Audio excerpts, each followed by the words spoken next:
performers from the TD Toronto Jazz Festival. It's Mandy Goodhandy. Good to have you here. Thank you. AKA Amanda Taylor. Mandy is your stage name, right? Yes, that's right. And you are also the owner of 120 Diner. That is correct. So here you are, the Jazz Festival is coming up, and your performance will be on July 1st at 9 p.m. at 120 Diner. Makes perfect sense. If you can't get into a festival, buy a stage of your own.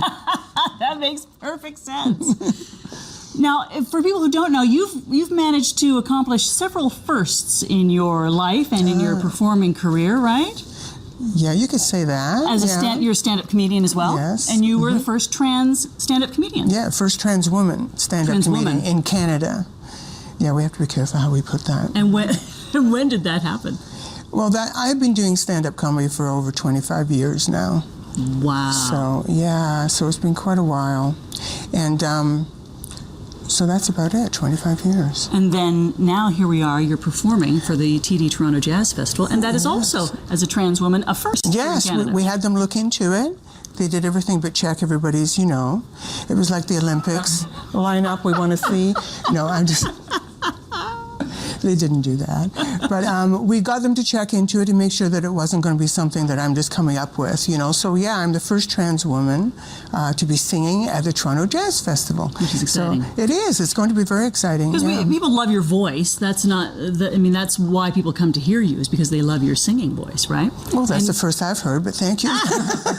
But it's so nice to have this wonderful backstory, too. And do you feel like you're paving the way for others to follow? I think there's a lot of people who are starting to pave a lot right now, especially a lot of trans women and trans men. There's a lot of firsts happening. They're all becoming a little less scared, which is important, and going, I am trans, and they're admitting they're trans instead of trying to pretend that they're not.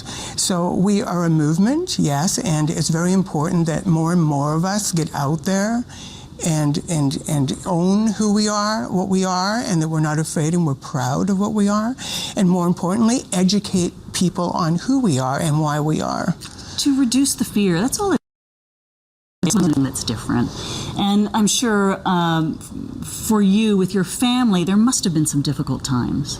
Oh, well, there was, my father was the only one that was difficult times, to be honest with you. I have two sisters and a brother, and I came out of the closet twice. Okay, the first time was when I thought I was a gay male. Of course, most trans women do that because they look at who you're attracted to, which is not what it's about. But you just figure, oh, I don't belong in this world, so I must belong in this. So I had to announce that to my family first, and it was a difficult one. The second time was when I came out as a trans woman, and my father died of cancer 25 years ago, actually. It was almost like the very next day I transitioned. It was very odd. It was, but he never would have understood this. It was hard enough for him to understand the gay thing. That was very tough. I mean, we're talking Glasgow, Scotland. We're talking a lot of years ago. And the way he was brought up, in a way, I can't blame him because that's how he was brought up. And this is what it comes down to, is the tears of the family. When you're going to start teaching the younger people that all of this is okay. These people are not scary. You're allowed to be different. And once that starts happening, I think it's a very large movement at that point. But yeah, my father wouldn't have been able to deal with this. And one of the reasons I'm doing this song that I'm picking, there's two reasons. One is because of him. The song you're going to sing here for us? Yes, the song I'm going to sing. It's because this was one of his favorite songs, and I remember him singing this all the time because it was a song that was done by an Irish group called The Bachelors, and him being from Scotland, of course, and he's always belting into this song all the time, and I really loved the song, and I remember trying to sing it once, and him turning, of course I was very young, but him turning around going, you don't have a voice, stop singing, and it's like, oh my God. And so you remember these things when you're a child, when those are thrown at you. It gets burned into your brain. Yes, but he was quite an abusive man because he was a drinker. He drank a lot, and he was quite abusive, verbally abusive, around the family. And it wasn't until after his death, when they were cleaning out his locker at his work, where they found newspaper clippings of me posted in his locker of performances I was doing around the Mississauga and Toronto area.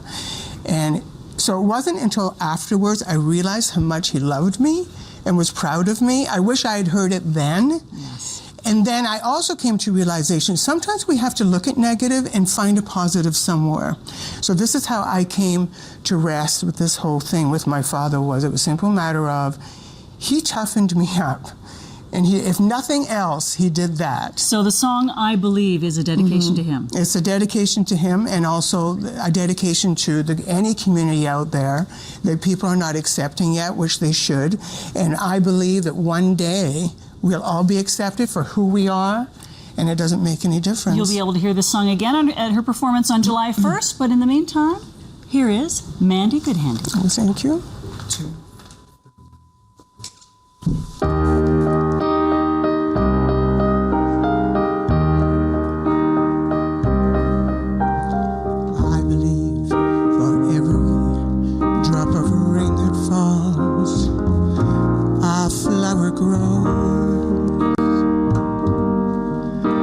I believe that somewhere in the darkest night a candle glows.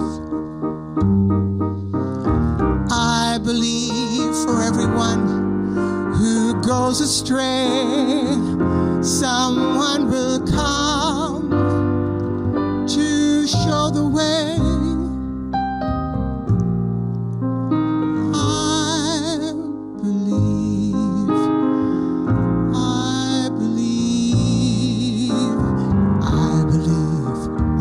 Storm, the smallest prayer will still be heard. I believe that someone in the great somewhere hears every word. Every time I hear a newborn baby cry or touch a leaf, see the sky, then I know why I believe.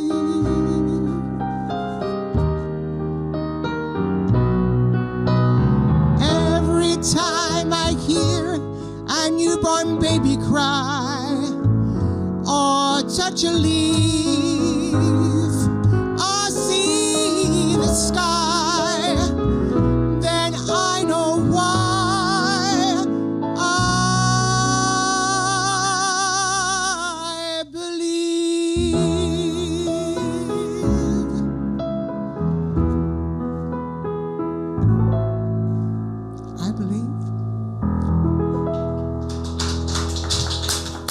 Reuven, everybody. Yeah, I should introduce Beautiful. Thank you very much. Beautiful.